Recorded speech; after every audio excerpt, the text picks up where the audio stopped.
Good morning, or depending on when you're watching this, good afternoon, good evening, or good night.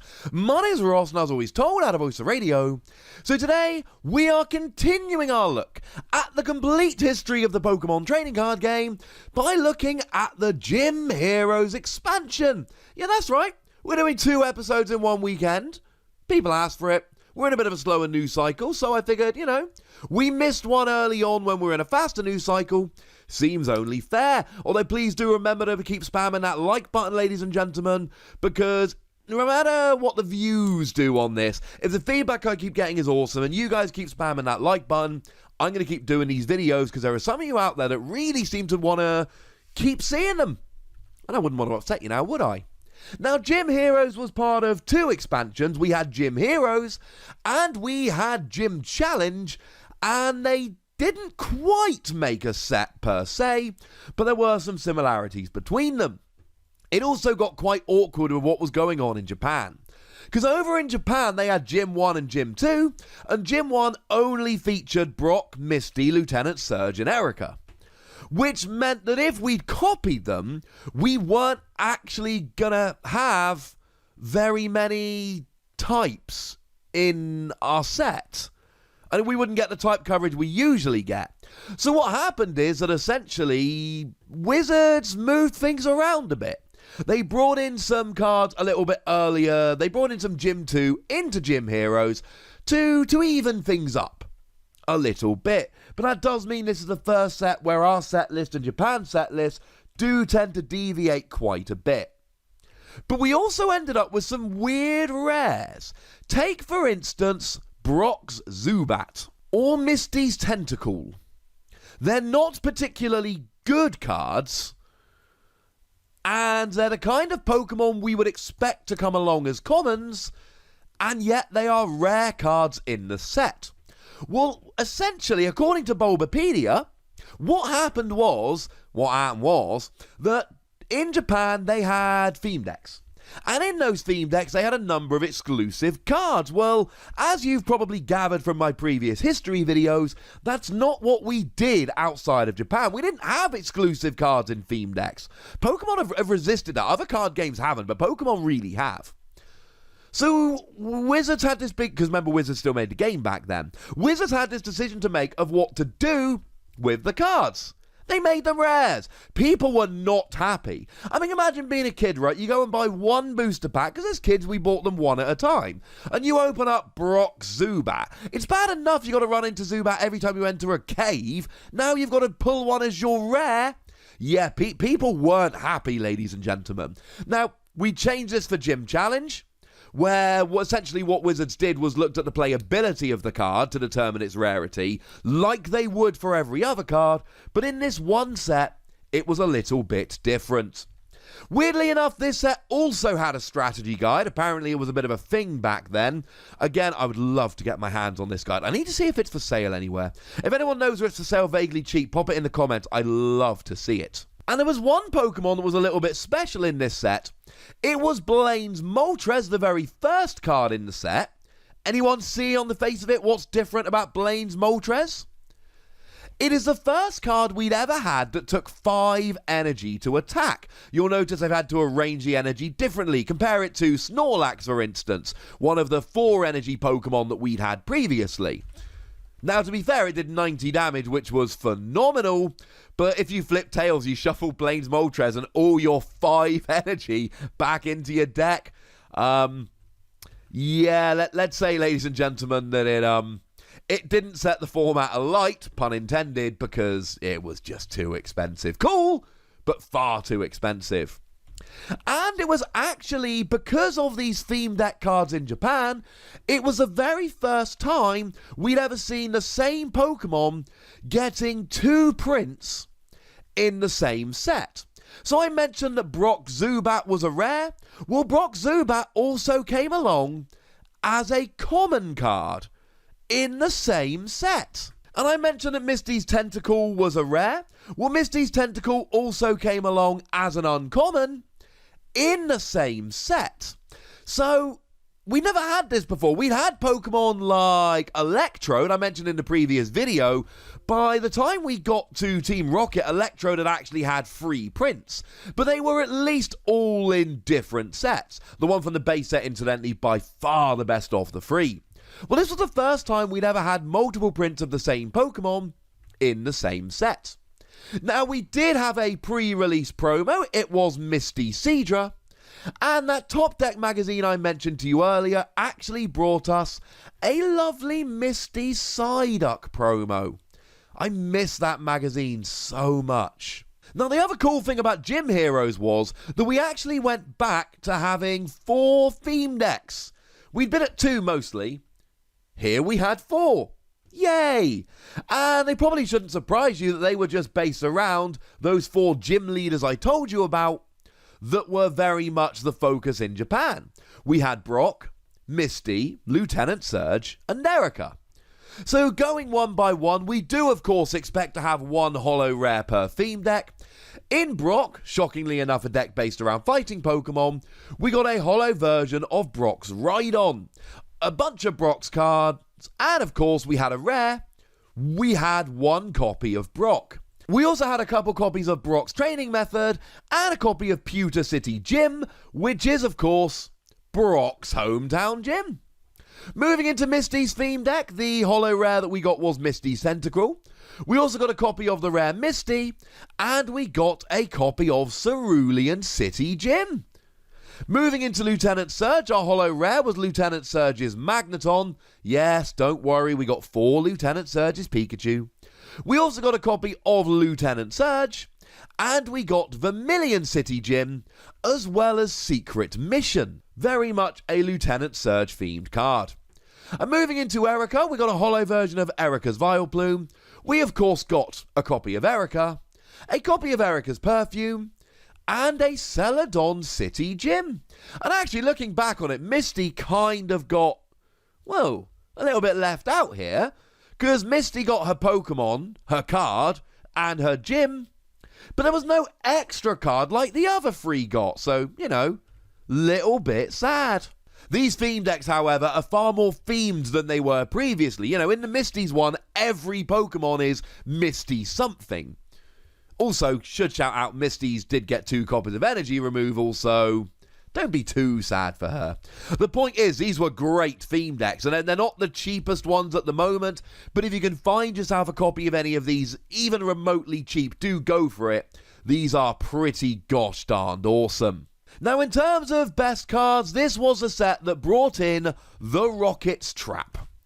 And the Rocket's Trap kind of, well, it ruined things, ladies and gentlemen, I'll be honest with you. The Rocket's Trap let you flip a coin, and if heads, you chose up to 3 cards at random from your opponent's hand, and your opponent shuffled them into his or her deck. But you see, this was especially mean, because in the previous video, I told you how Team Rocket had introduced us to, Team Rocket Sneak Attack. And the problem is that Team Rocket Sneak Attack allowed you to choose a trainer card from your opponent's hand and shuffle it into their deck. So your goal would be to play multiple Rocket Sneak Attack, and then you would go and drop the Rocket's Trap. Still hate the name of that card. It's awkward. And then your opponent would have a 0 card hand. And remember, there were no restrictions as to what you could do turn 1 going first, so you would do all of this before your opponent had even drawn a card or started their turn. It kind of ruined things, ladies and gentlemen. It kind of ruined things. Now, Erica's Jigglypuff didn't actually come out until the following Gym Challenge set, so we're not going to be talking about it here, though I did do a video about Erica's Jigglypuff recently. I'll pop a link in the description. But that was your Pokemon to use after all of this hand disruption stuff. It did kind of ruin the game a little bit. Now, the good news is we did have Erica's Dratini in this set. Erica's Dratini was kind of perfect when it came to trying to buy a little bit of time. Erica's Dratini had a Pokemon power whereby any attack that did 20 or more damage would be reduced to 10.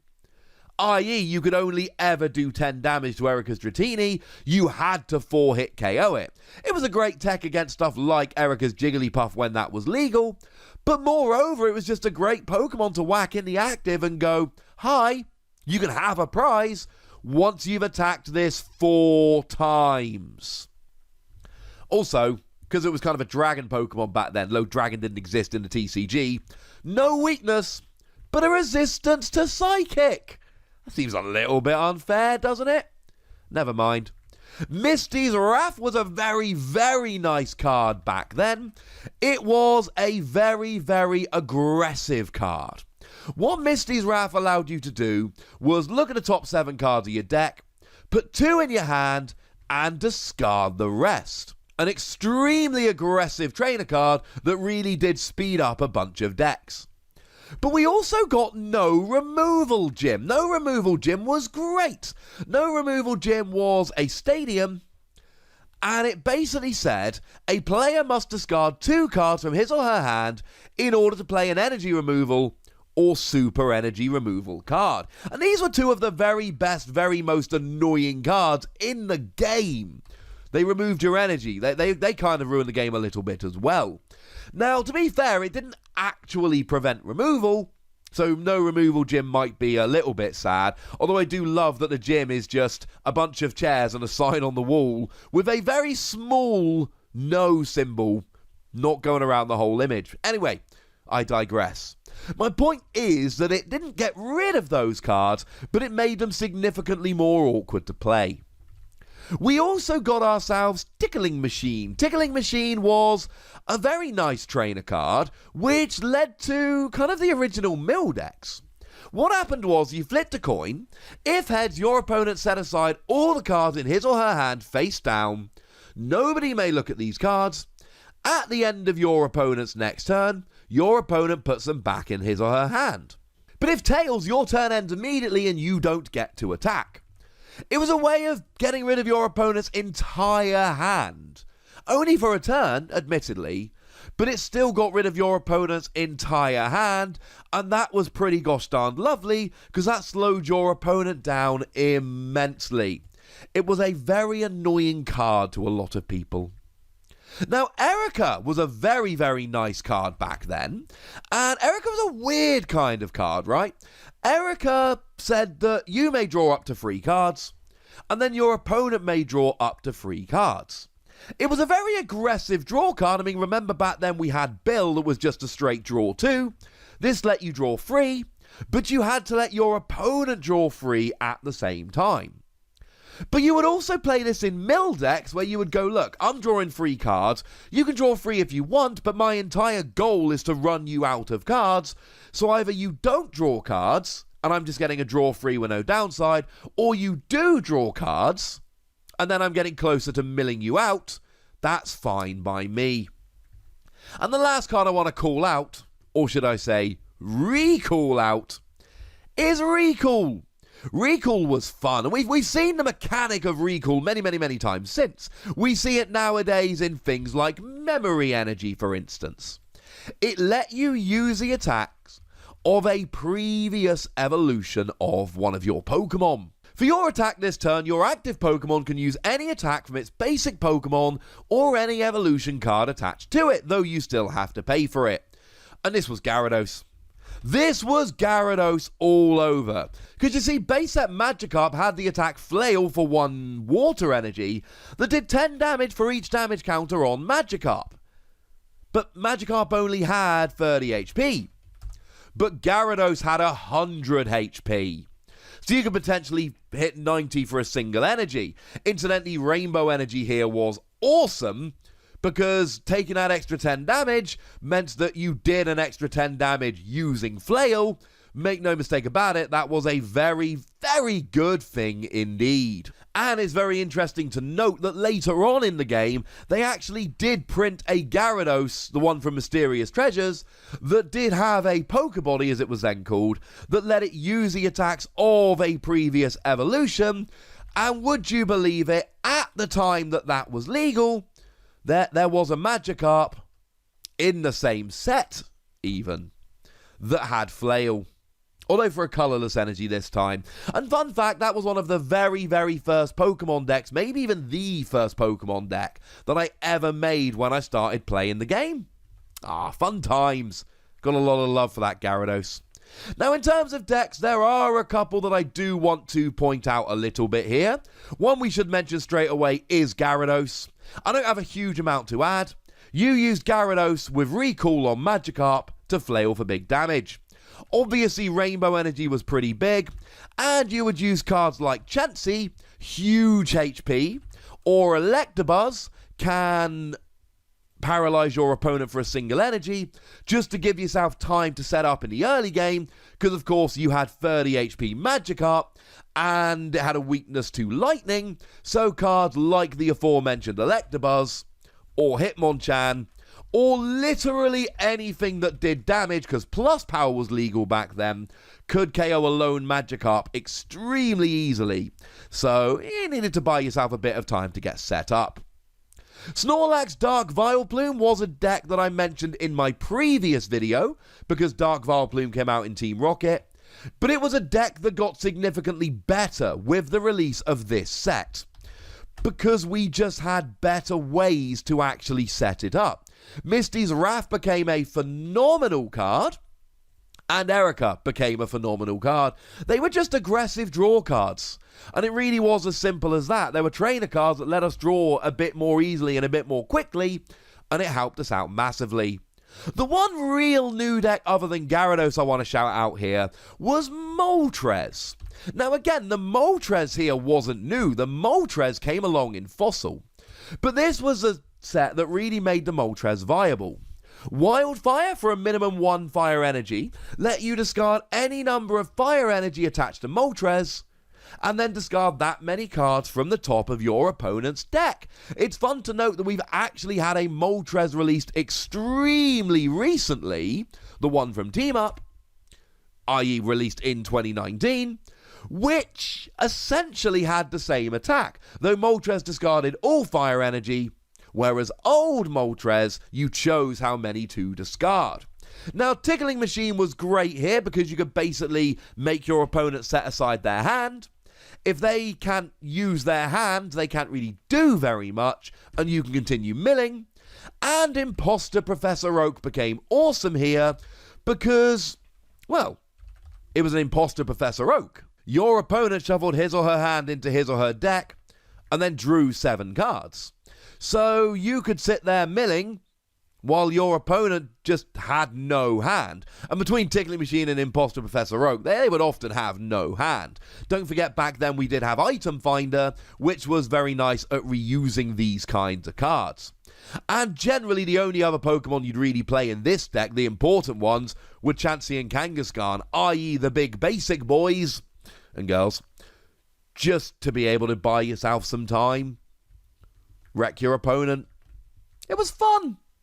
So there we go, ladies and gentlemen. That was Gym Heroes, and that was the 6th expansion, and therefore the 6th episode of our complete history of the Pokemon trading card game. As always, make sure you spam that like button. Make sure you let me know that I should keep this series going. And of course, make sure you tell me all of your memories of this particular expansion. What you played, what decks were good, what you played against, and if you weren't playing back then, what you think of these cards having seen them now for the first time. Let me know in the comment section. Go nuts, but please do remember the rules. Be nice, would you? And then make sure you like this video, subscribe to this channel, follow me on Twitter at the Wassy, and Twitch for some live action at twitch.tv/PTCGRadio. If you want to support the channel, get some bonus podcasts and all that good stuff, head on over to patreon.com/PTCGRadio, where you can do exactly that. And please do make sure you're checking out youtube.com/WassyPlays, where you can find out about a whole bunch of games that don't have Pokemon in, but do have awesome. But by far the most important thing, as always, look after yourselves till next time, would ya? Thank you very much for watching. My name's Ross, and you've been watching PTCG Radio.